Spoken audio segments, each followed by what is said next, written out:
His name is Adolf Hitler, and this is his biography.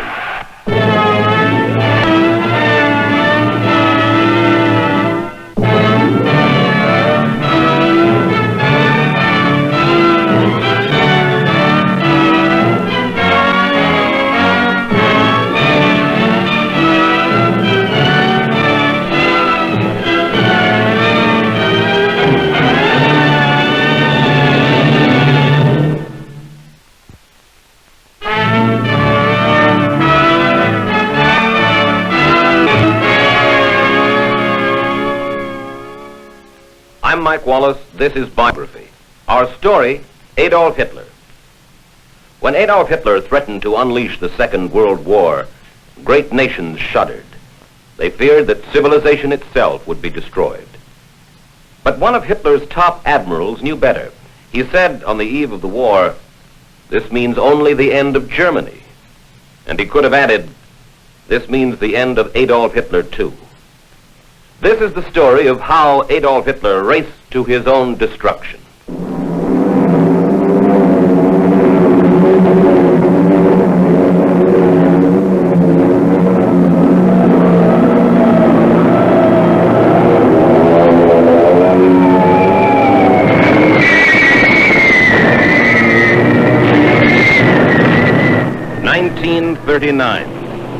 The Nazi blitzkrieg smashes through Poland. Before this, Adolf Hitler has used threats, blackmail, and phony promises of peace to take over Austria and Czechoslovakia. Now, he tells his generals, further successes can no longer be attained without the shedding of blood.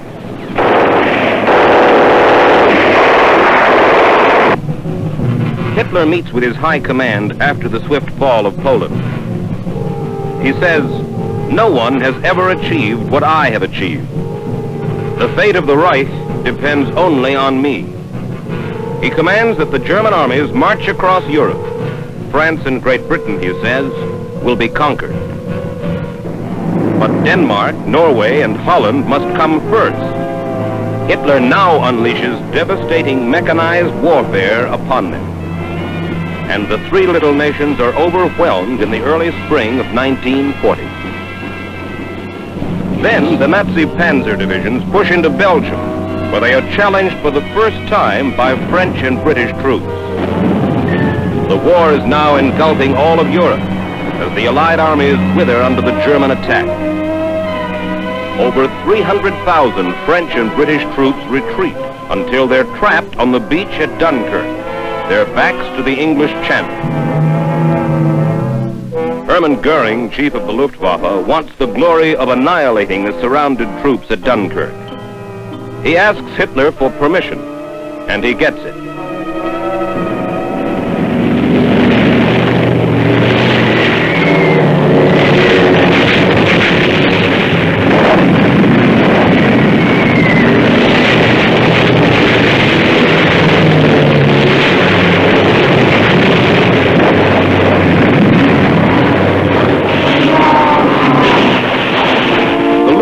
However, fails in its job. Despite merciless bombing, the enemy is able to escape by sea. But France, riddled with defeatism, surrenders almost as quickly as Poland and Norway. This is springtime in Paris in 1940.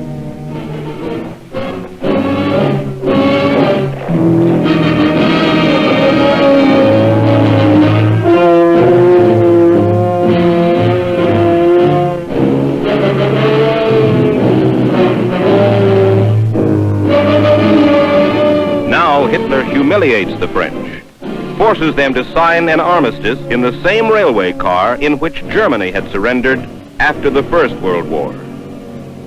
This scene was witnessed personally by a correspondent, William L. Shirer. Hitler's face, he writes, is afire with scorn, anger, hate, revenge, and triumph.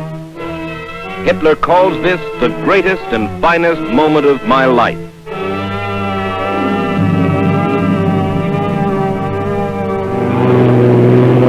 Hitler again turns to his Luftwaffe, orders his Air Force to bring Great Britain to her knees.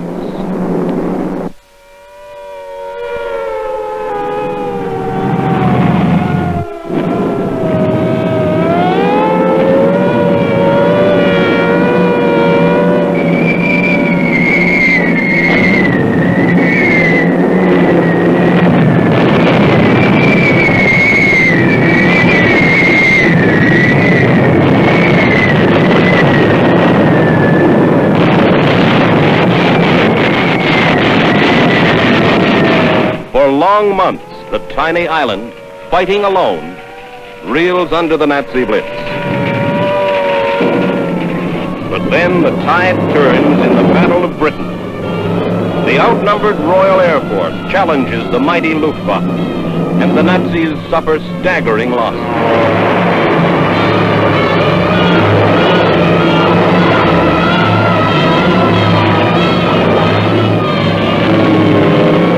The RAF saves Britain. Winston Churchill says, "Never in the field of human conflict was so much owed by so many to so few." Hitler is stunned by this reversal. He is accustomed to quick victories. He decides the conquest of Great Britain can wait. Instead, he will turn to the east. He will break his non-aggression pact with the Soviet Union and invade Russia with what he calls unprecedented, unmerciful, and unrelenting harshness. The world, declares Hitler, will hold its breath.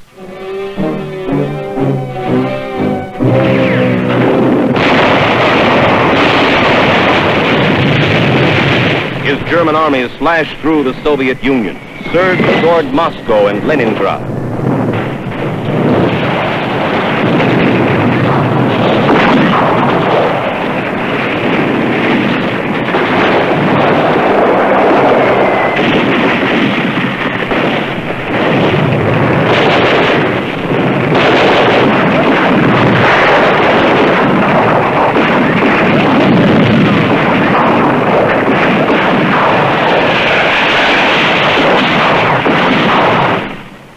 This year, boasts Field Marshal Goering, between 20 and 30 million persons will die of hunger in Russia.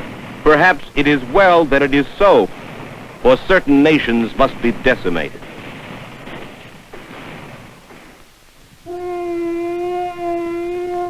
This is Berchtesgaden, a mountain retreat in the Bavarian Alps, where Adolf Hitler escapes the savagery of war and spends tranquil interludes with his mistress, Eva Braun. She had been a shop girl when Hitler met her during his early rise to power. Few people in Germany know anything about her, for Hitler hides her from the public. When Hitler is away, she divides her time between her two main interests, popular novels and physical culture.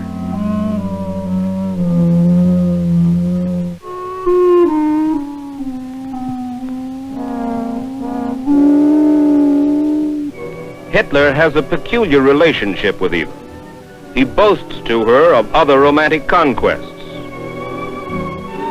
He forbids her to dance or sing in his presence. He drives her to attempt suicide twice. An ardent movie fan, Eva has a crush on the American actor Robert Taylor. She possesses what one observer calls a bird-like mind. And this does not displease Hitler, for he has told a friend, "The greater the man, the more insignificant the woman." Adolf Hitler fancies himself a music lover. His favorite popular song, which he frequently orders his butler to sing for him at Berchtesgaden, is "Who's Afraid of the Big Bad Wolf?"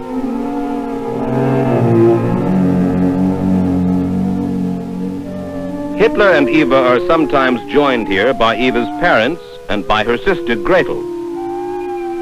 Years before, Eva's father, a school teacher, had objected to her relationship with Hitler. "Eva is such a nice, sweet girl," he complained. "Why did she go off and hand herself to that ogre?" But now, as Hitler's armies overrun Europe, Hebron enjoys the Führer's hospitality. The battle on the Russian front permits the Führer little time for the pleasures of Berchtesgaden. The Japanese attacked Pearl Harbor, and this news staggers Hitler. He had hoped to keep the powerful United States out of the war for at least another year. Now, Hitler has no choice. He declares war on the United States. The German nation, he says, wants only its rights, and we will secure for ourselves this right to live, even if thousands of Churchills and Roosevelts conspire against us. The conqueror who ordered his Luftwaffe to slaughter defenseless civilians must now face the combined might of Great Britain, the Soviet Union, and the United States. And Adolf Hitler begins to understand that he is fighting for his life. Die Jugend ist unverschrieben und auf alle mit Leib.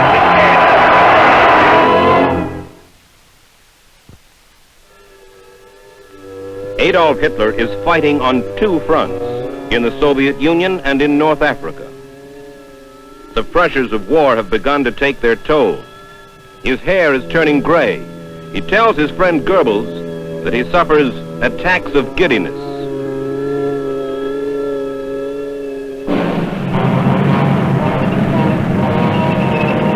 Hitler is worried about the North African campaign. General Rommel's Africa Corps had been scoring brilliant victories. But now the Desert Fox is in trouble. He's running short on weapons and supplies. And Hitler, in a fatal blunder, refuses to send more. Rommel wants to retreat, but Hitler issues an order. You can show your troops, he says, no other way than that which leads to victory or to death.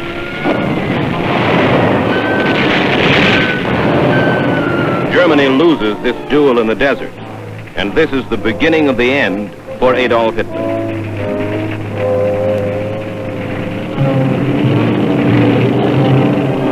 Hitler's next disaster comes at Stalingrad.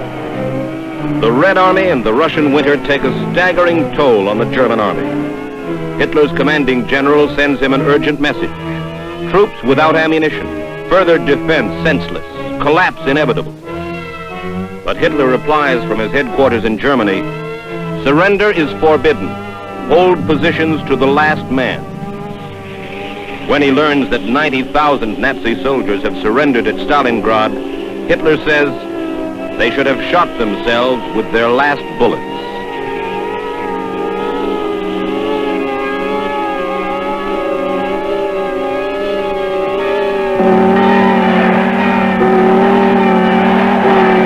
American troops liberate Rome in June of 1944 after invading what is called the soft underbelly of Europe.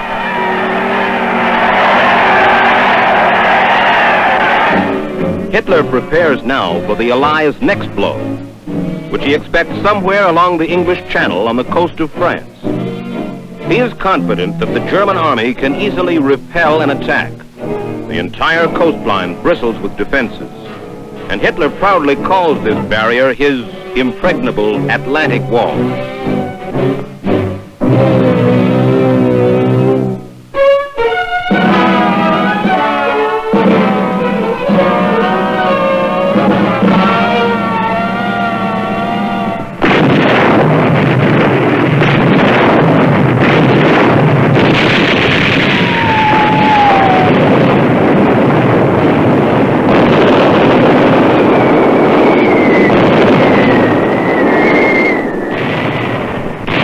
D-Day, the 6th of June, 1944, the invasion at Normandy.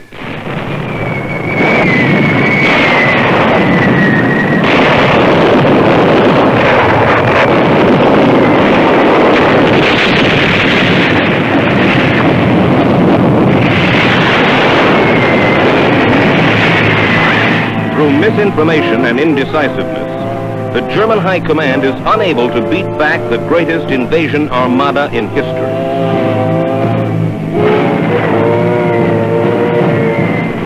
In the middle of that fateful day, Hitler, at Berchtesgaden, is given a briefing on the invasion. He issues a ludicrous command. The invaders, he says, must be driven into the sea not later than tonight. But in the days that follow, more than 300,000 Allied troops come ashore.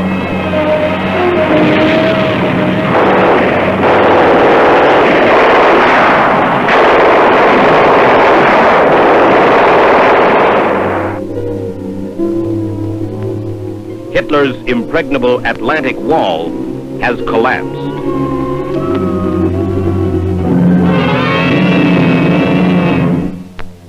The Fuhrer holds a high-level meeting shortly after D-Day. He doesn't know it, but a clique of German officers are sick of the war, disgusted with Hitler, and they plan to assassinate him that very afternoon. A war hero has planted a time bomb in a briefcase just 6 feet from Hitler's legs. Another officer, however, has accidentally moved the briefcase away from Hitler.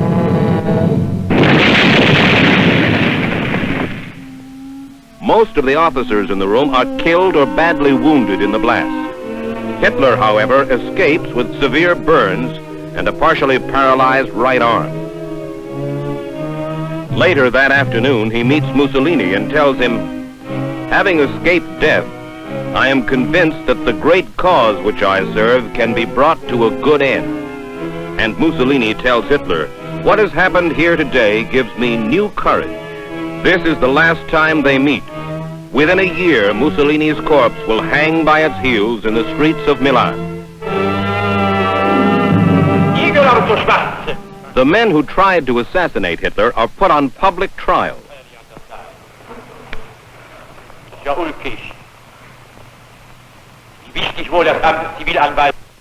They are tormented by the prosecutor, by their own defense attorneys, and even by the judge, who will be described later as a vile, vituperative maniac. Feine Früchtchen. Ja, feine Früchtchen. Die haben gewartet, bis man die Dienstverpflichteten. Und zwar, wo sind sie hingegangen? Chemische Erzeugung, haben keine Ahnung von Chemie. Werden sie lieber eine Knarre in die Hand genommen, wäre ich auf dumme Gedanken gekommen. Aber natürlich, die haben ja bestätigt, dass die KVer sind. Also, und werden die hier nicht unverschämt.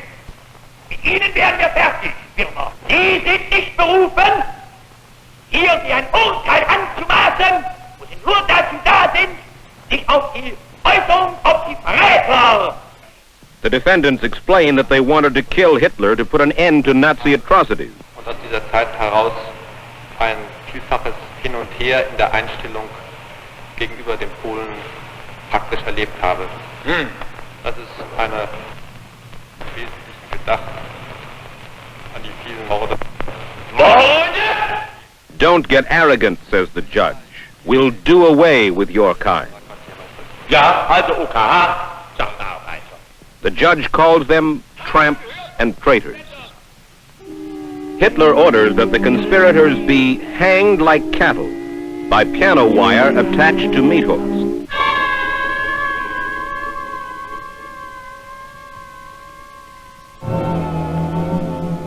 Now the tempo of Hitler's savagery begins to mount. His concentration camps have become factories of death for 5 million European Jews and other so-called undesirables.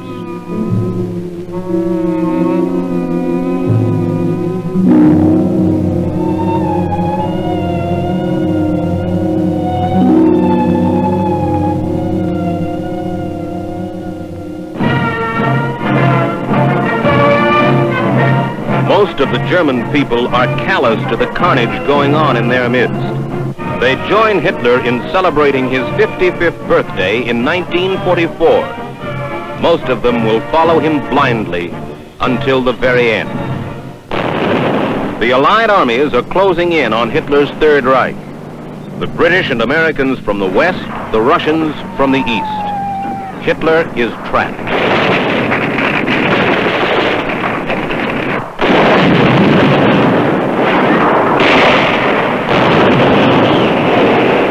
The Germans counterattack in the winter of 1944. This Battle of the Bulge is Hitler's last desperate gamble. He says, "We shall yet master fate."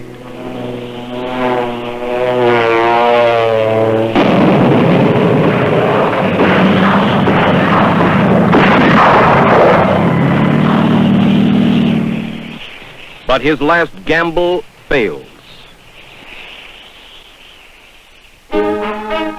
The Allied armies push across the Rhine and into Germany.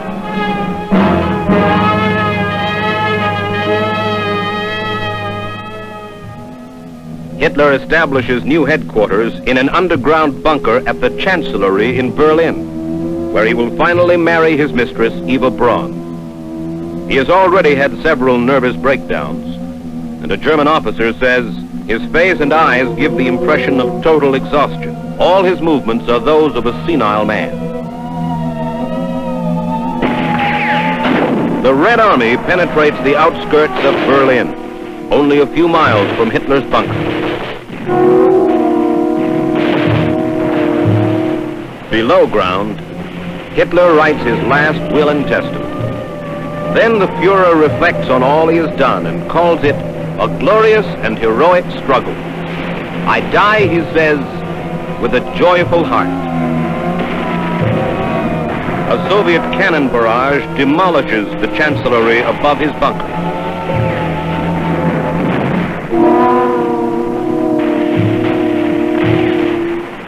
The next day, Russian troops press to within a block of Hitler's bunker. And as the street battle rages, Hitler and Eva Braun retire to a subterranean room. With the clatter of machine gun fire in their ears, Eva Braun takes poison, and Hitler puts a revolver to his mouth and pulls the trigger. Behind the shattered walls of the chancellery, the bodies of Adolf Hitler and his bride are burned.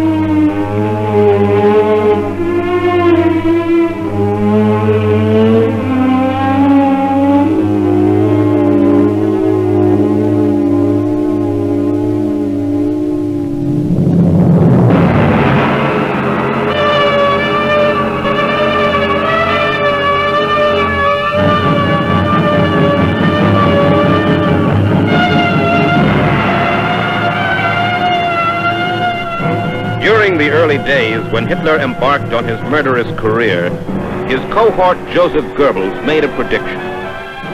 Once we have the power, he said, we will never give it up. They will have to carry away our dead bodies. Joseph Goebbels was right.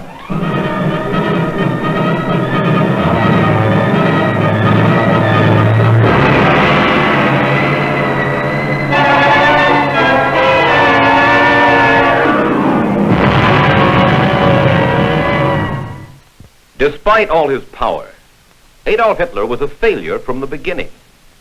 He failed as a politician because he appealed to the worst in people. He even failed as a conqueror because he conquered only weak or demoralized nations. Like all evil men, he was a success only at destruction. And in the end, Adolf Hitler destroyed his nation and himself. Mike Wallace for Biography.